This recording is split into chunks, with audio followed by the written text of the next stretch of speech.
Hi, I'm Rebecca with the Parent Teacher Bridge, and welcome to Mailbag Monday, where I take time to answer questions from parents like you who are searching for answers to best help their children learn.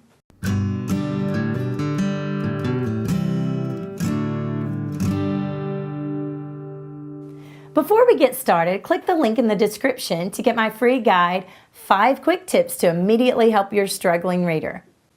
Now let's get started with our first question. My child is gifted and it has been recommended that he skip a grade. Have you ever known someone who did this? How did it turn out? First of all, I will say that there are so many variables that are involved here. The age of the child, the maturity of the child, and school options for your child are just a few examples. So let's talk about the age of the child first.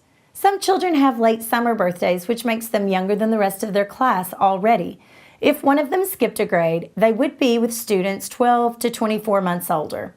Other children have fall birthdays, which makes them older than the rest of their class. So for an advanced student, maybe a gifted student with a fall birthday, there would only be a 3 to 4 month age difference in some of the other students in the grade ahead, maybe even less.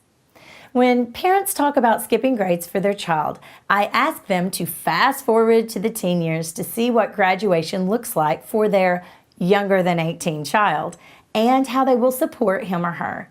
If they are involved in sports, that may be something to consider as well. Next, what about the maturity of the child? If skipping a grade has been recommended to you, you might ask to see what behaviors are expected in the grades to come. For example, will they be required to keep a notebook organized?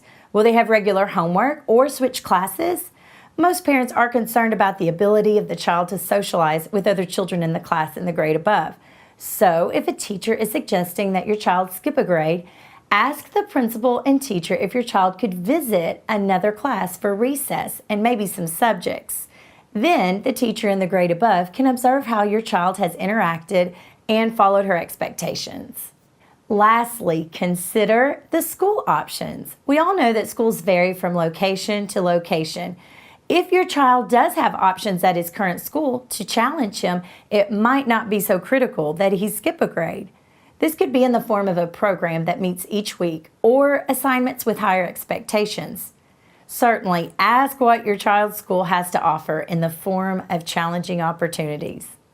Now, all of this to say that it is not a choice to make lightly. To have success in skipping a grade, certain things need to be happening all at the same time. So look ahead to do your best to predict how it will look in the future and make sure you know what the current options are to challenge your child. Our next question says, does anyone give their children schoolwork during the summer? If so, what kind of work or activities do you give them?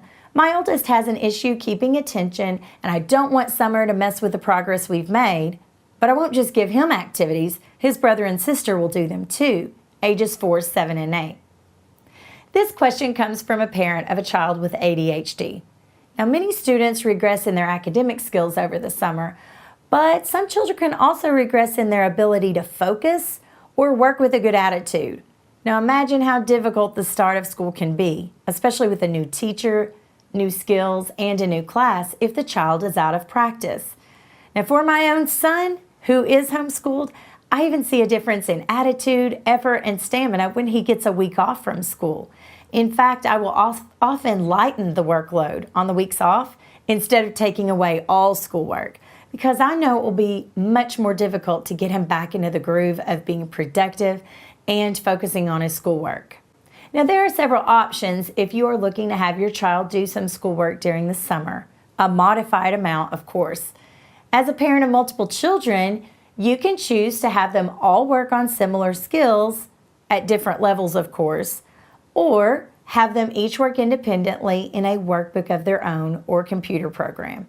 Let's talk about what each of those options might look like. Option number 1, if you'd like your children to remain fluent on the basics, reading, writing, and arithmetic, have a quiet reading time, a journal time, and a math game time. That's the perfect recipe.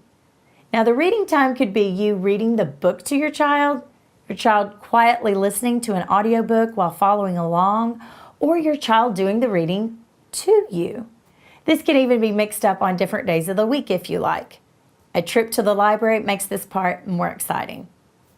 For children of varying ages, your expectations for journal will be different. Young children can draw a picture during this time while you write the words. Older children are able to draw and write sentences about their picture on their own. The writing topics can be hobbies, special days, or any topic of interest, really. As you see progress in the attitude, focus, and skills of your child, make sure to brag on them. You'll have times to gently correct some of the errors, but don't go overboard and turn them off before they have a chance to become proud of their work. Choose your battles. Now, I've described the math time as math games because it's so easy to stay fresh on math skills in the form of games. We can use dice, cards, dry erase boards, and even electronic games to increase math skills. You might choose a math puzzle book, or you might choose an app for the iPad or other tablet. Even a small amount will be beneficial to your child. Option number 2. Have your children work on individual summer plans. So each child could have their own set of colorful workbooks on skills at their own level. You wouldn't have to teach anything new. This can be review. Your children could help you pick out the workbooks from places like discount stores or dollar stores. And don't forget the online option for ordering workbooks and puzzles.